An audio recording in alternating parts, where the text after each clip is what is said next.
de vuelta, esta vez para el módulo 5.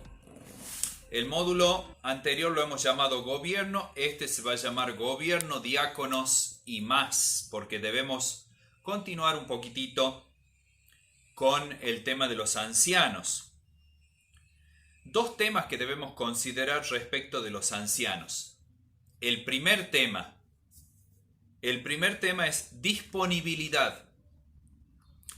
Los problemas entre los hermanos, sea entre ellos o sea de otra característica el problema que puedan tener los creyentes, llegan sin previo aviso. Un teléfono suena a medianoche o se debe asistir a alguien en dificultad con una agenda complicada. Y no debe ser sorpresa, pero nos ocurre. Y entonces debemos preguntarnos, ¿dispone el anciano de tiempo para este aspecto de la tarea pastoral? ¿O ya tiene demasiadas obligaciones? Porque a veces las personas que están con responsabilidad en la iglesia, por ahí a causa de sus trabajos o cosas así, tienen horarios complicados. Entonces volvemos a esa misma pregunta. Si dispone el tiempo para este aspecto de la tarea pastoral. Sacrificarse en estas tareas es en realidad un privilegio para cada hombre que ministra a la congregación.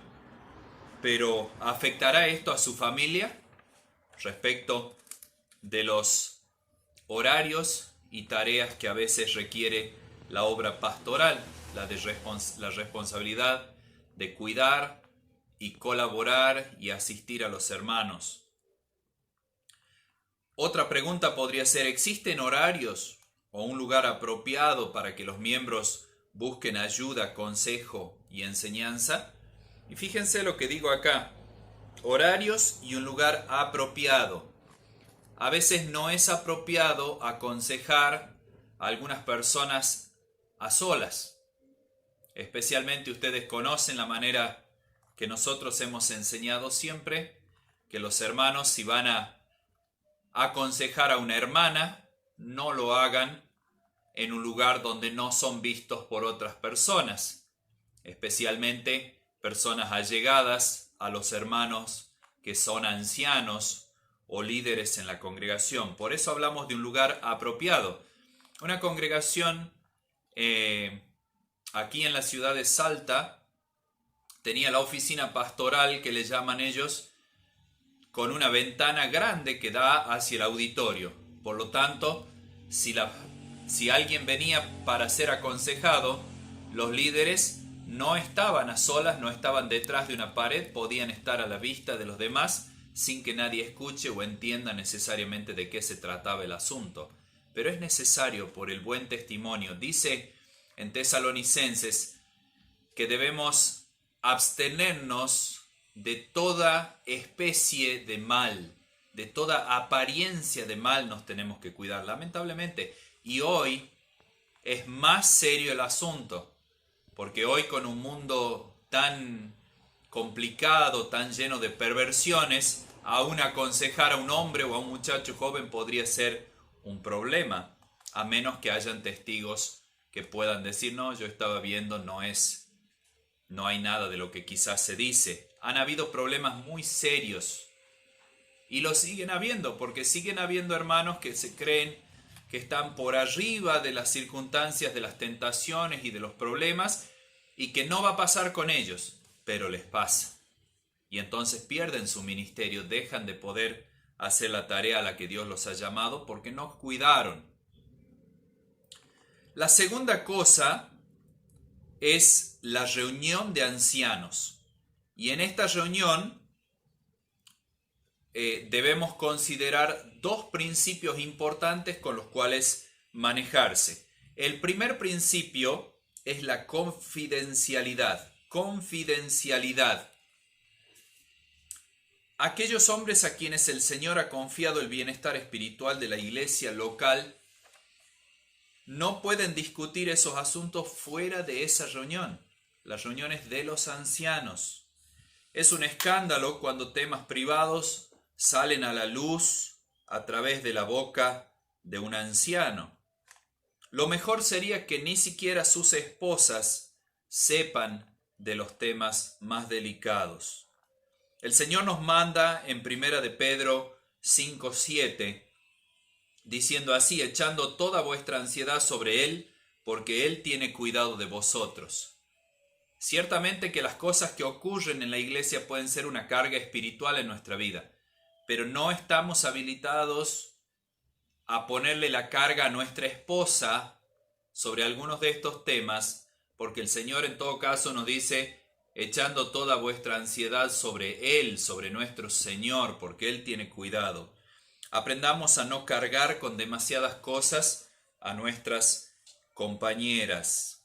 Y la segunda cosa en la reunión de ancianos es la unanimidad. ¿Qué quiere decir esto? De un solo ánimo, de una sola manera de pensar. Las decisiones deben tomarse en unanimidad. Por allí uno diría que por una cuestión práctica y de ahorrarse tiempo, podríamos buscar el voto de la mayoría. Pero esto puede llevar a rencores y divisiones. De repente alguien piensa de una manera y otro piensa de otra, y se toman decisiones aún en discordancia. Y yo quiero que veamos algunos textos donde nos habla de la unanimidad, porque es una enseñanza de la palabra de Dios. Dice: si el mismo sentir no existe, debemos ir al Señor en oración, pidiendo por esto, y esperar a que Dios haga que nosotros todos estemos de acuerdo. Primera de Corintios 1:10, por ejemplo, dice: os ruego, pues, hermanos, por el nombre de nuestro Señor Jesucristo, que habléis todos una misma cosa, que no haya entre vosotros divisiones, sino que estéis perfectamente unidos en una misma mente y en un mismo parecer. Si ustedes ven las palabras utilizadas en este texto, hermano, no tenemos salida. Tenemos que hacer las cosas, dice Pablo, perfectamente unidos.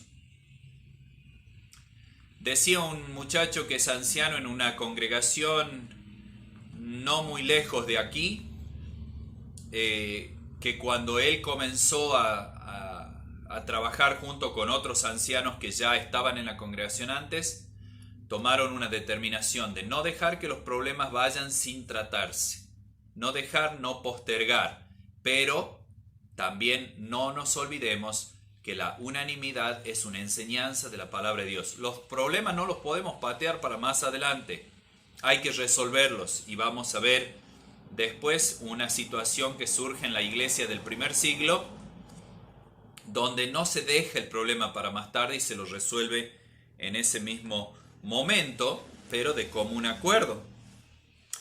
Después tenemos también 2 Corintios 13:11, que nos dice: por lo demás, hermanos, tened gozo, perfeccionaos, consolaos, sed de un mismo sentir y vivid en paz.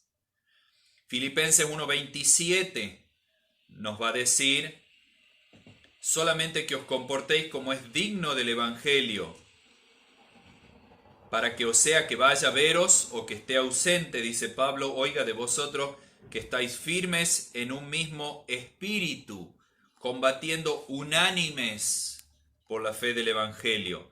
Y Filipenses 2:2 nos va a decir: completad mi gozo sintiendo lo mismo, teniendo el mismo amor, unánimes, sintiendo una misma cosa.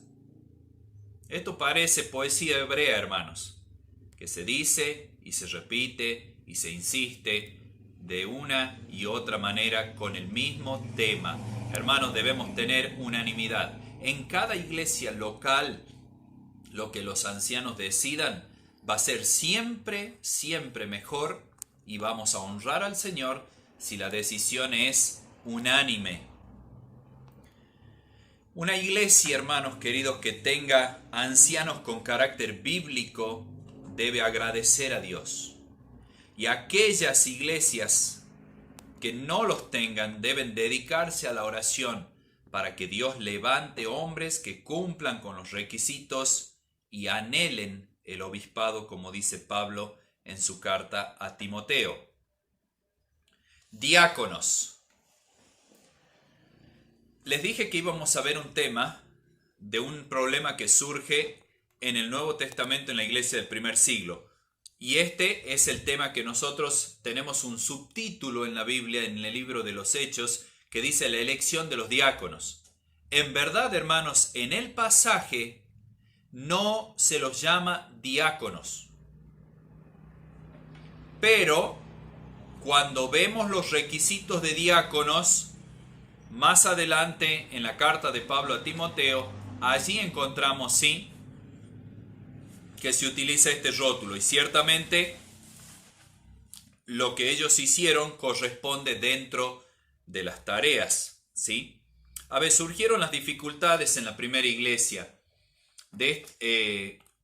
Y ocurrió así en Hechos 6, versículo 1. En aquellos días, como creciera el número de los discípulos, hubo murmuración de los griegos contra los hebreos, de que las viudas de aquellos eran desatendidas en la distribución diaria.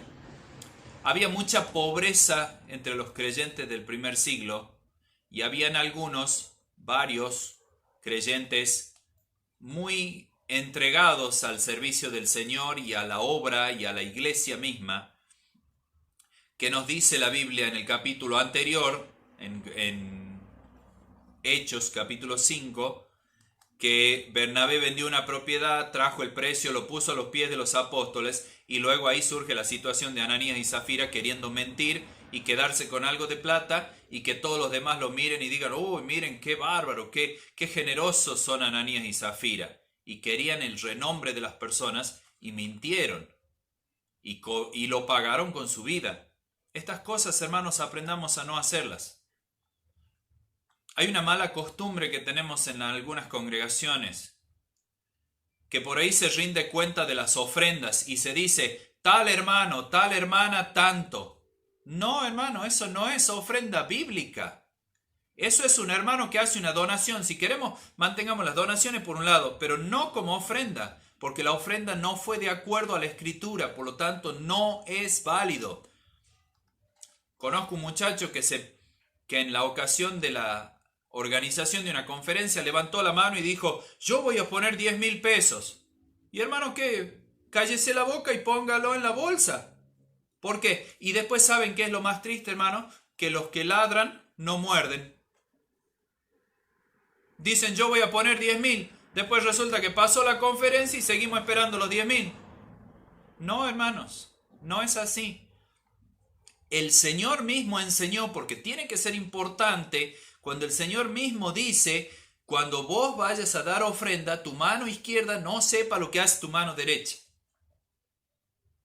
¿Qué quiere decir? Que mayormente solo en el matrimonio, mi esposa y yo, porque somos uno, podemos saber lo que hemos puesto en la ofrenda.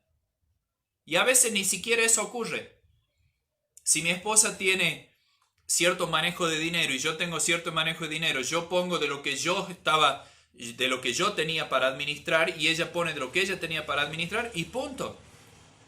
Porque eso honra al Señor. ¿De quién queremos la recompensa? ¿A quién buscamos agradar? ¿No es al Señor? Pues nuestras ofrendas deben ser en secreto. Y lamentablemente a veces no se hace eso. Pero volvamos al tema de los diáconos. Porque como habían muchos pobres, entonces necesitaban venir y comían en los lugares en los que estaban a cargo, digamos, los apóstoles. Habían visto la necesidad para que ellos pudieran alimentarse, de servir mesas y tener comidas en común. Y esto es bueno en la iglesia. Ustedes saben lo que nos gusta sentarnos en una conferencia y sentarnos a comer. A veces yo creo que, y se lo he dicho a algunos hermanos, que más bien alguna vez tendríamos que hacer conferencias con ayuno.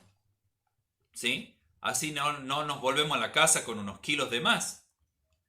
Pero el hecho es que en este caso ellos comían juntos y algunos estaban siendo descuidados, decían. Entonces, en ese momento que surge el problema, los apóstoles tratan el problema. Dice en el versículo 2, dice, entonces los 12 convocaron a la multitud de los discípulos y dijeron, no es justo que nosotros dejemos la palabra de Dios para servir a la mesa. Buscad, pues, hermanos, de entre vosotros a 7 varones de buen testimonio, llenos del Espíritu Santo y de sabiduría, a quienes encarguemos de este trabajo. Y nosotros persistiremos en la oración y en el ministerio de la palabra. Agradó la propuesta a toda la multitud, y eligieron a Esteban, varón lleno de fe y del Espíritu Santo, a Felipe, a Prócoro, a Nicanor, a Timón, a Pármenas, a Nicolás, prosélito de Antioquía, a los cuales presentaron ante los apóstoles, quienes orando les impusieron las manos.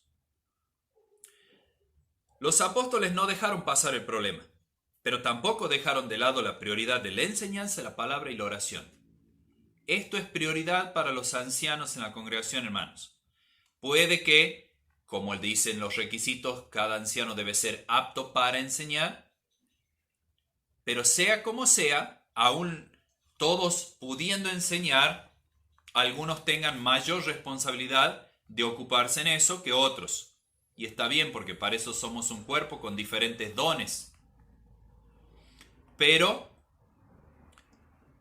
habían otras necesidades y el problema no podía permanecer. Entonces se trata el problema, y con gran sabiduría práctica, y acá entra el don de palabra de sabiduría, alguien que aplica los conocimientos de la palabra de Dios para poner en práctica en el momento dado de la congregación. Entonces, la congregación sale adelante por la aplicación de la sabiduría que está plasmada en la Biblia. Entonces, ellos señalaron, dijeron, debemos escoger, señalen hombres espirituales para que atiendan estos asuntos mayormente materiales. Este es el concepto final y total de lo que pasa en Hechos capítulo 6. Y en este pasaje hemos dicho, no se usa el término diáconos, pero se busca quien pueda servir a las mesas. Y se entiende que la función que luego Pablo enseña a Timoteo es concordante con esta práctica, en esta práctica que vemos en el libro de los Hechos.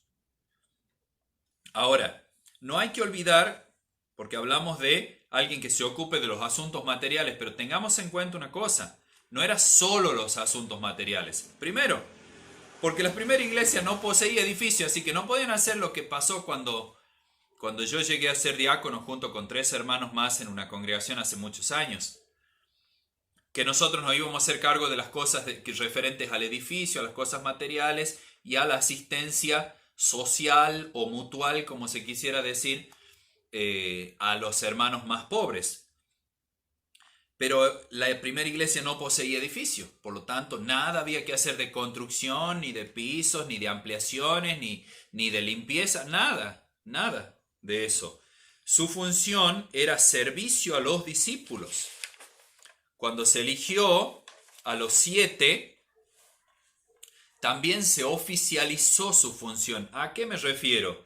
Dice el texto, a los cuales presentaron ante los apóstoles, quienes orando les impusieron las manos. ¿Qué fue esto? Ellos, frente a toda la congregación, dijeron, estos hermanos tienen nuestra bendición, nuestro respaldo para hacerse cargo de lo que está pasando en la atención de las mesas donde comían las personas necesitadas. Entonces, era algo oficial su función en la iglesia. Pero es importante observar que los requisitos son exigentes y son para hombres de carácter espiritual, aunque se exceptúa en una cosa claramente, que no se les pide que sepan enseñar. En eso se separan un poco de los ancianos. Pero veamos una cosa. Dice, para ejercer el diaconado, se dice que primero deben ser probados. Y siendo probados, si son irreprensibles, recién se van a ocupar de la tarea. Qué importante, hermanos. No pensemos que un hermano que quiere ser activo en la iglesia, pero que no tiene en orden su vida, debe hacer nada en la iglesia. Nosotros hemos pedido a veces a algunas chicas y muchachos adolescentes que quieren hacer algo en la iglesia, hablen de bautizarse, hablen con los hermanos, hablen con los ancianos, bautícense primero. Pero no por estar bautizados estamos habilitados. Hay que ser personas de carácter espiritual, con un amor al Señor, con una devoción. Miren, El primer diácono que se menciona, si queremos usar esa palabra para Esteban, él es el primero que se menciona en Hechos capítulo 6. ¿Y qué hizo Esteban? Fue y entregó su vida por el Señor. ¿Ustedes se imaginan que algunos de los muchachos y chicas que quisieran estar quizás en el diaconado, en la iglesia, son capaces de ir a dar su vida por el Señor? Ni siquiera algunos salen a repartir folletos cuando la iglesia dice vamos a salir a evangelizar. Eso no sirve.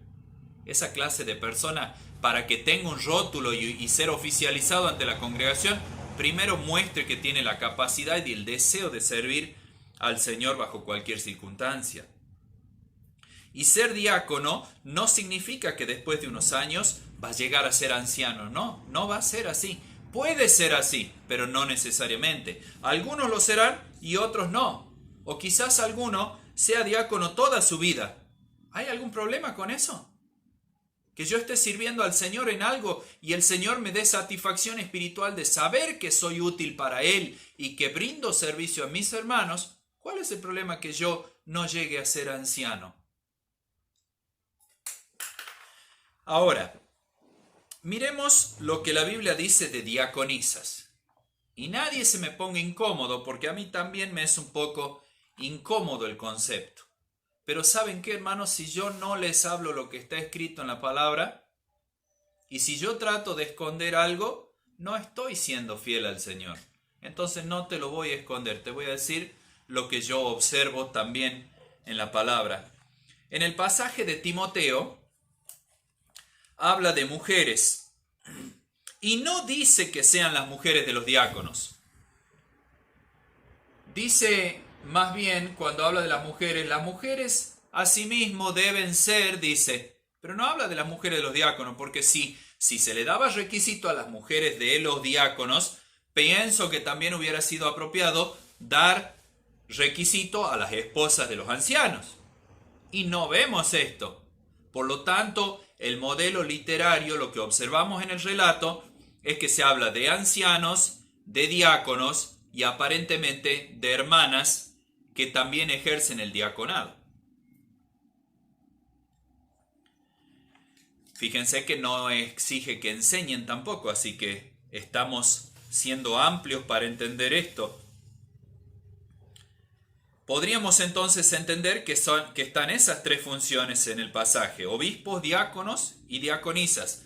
¿Saben por qué? Miren, como dice el dicho, ¿no? Y sobre llovido mojado. Porque llegamos a Romanos 16 y ¿qué encontramos? A alguien que tiene aparentemente el rótulo de diaconisa. Entendamos una cosa, la palabra diácono significa servidor, ministro, alguien que atiende a las mesas. Ahora, cuando hablamos de Febe, en Romanos 16, dice Pablo, os recomiendo además nuestra hermana Febe, y escuchen la manera que usan, que nos llega a nosotros en el castellano, la cual es diaconisa de la iglesia en Cencrea. La iglesia a la cual ella pertenecía tenía nombre, la iglesia de Cencrea. No era simplemente alguien más que de vez en cuando servía al Señor o a los hermanos. Utiliza esto casi como un rótulo, la cual es diaconisa de la iglesia en Cencrea. Esto nos debe hacer abrir los ojos y decir, aunque a mí quizás no me parece porque nadie me lo ha enseñado antes, pero acá está en la Biblia, hermano. Y yo lo que les pido, no que me crean a mí. Yo no soy nadie. Ustedes deben ir a la Biblia, deben ir a mirar.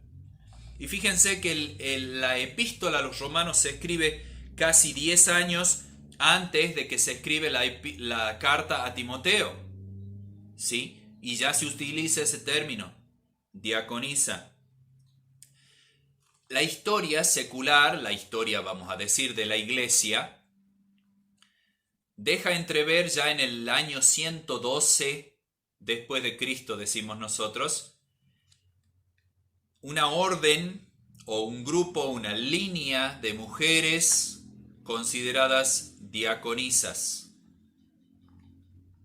Así que hay algunas referencias de que temprano. Y Pablo dice de ella, de Febe, dice que la recibáis en el Señor, como es digno de los santos, que la ayudéis en cualquier cosa que necesite de vosotros. ¿Por qué? Porque ella ha ayudado a muchos y a mí mismo. Había ayudado a Pablo, había ayudado a muchos otros. Sin dudas, hermanos, que las mujeres han tenido siempre para Dios un lugar importantísimo en su obra. Y que tenían gran responsabilidad. Miren lo que pasa con Miriam, la hermana de Aarón y Moisés. Cuando ella peca, ella queda fuera de la congregación. ¿Por qué? Porque se esperaba que ella tuviera una función positiva de liderazgo entre las mujeres, no que fuera rebelde y llevara a las otras mujeres en rebeldía. Y cuando surge la rebeldía, ella es castigada y Aarón aprende el temor a Dios cuando ve lo que le ha pasado a María y se arrepienten ambos.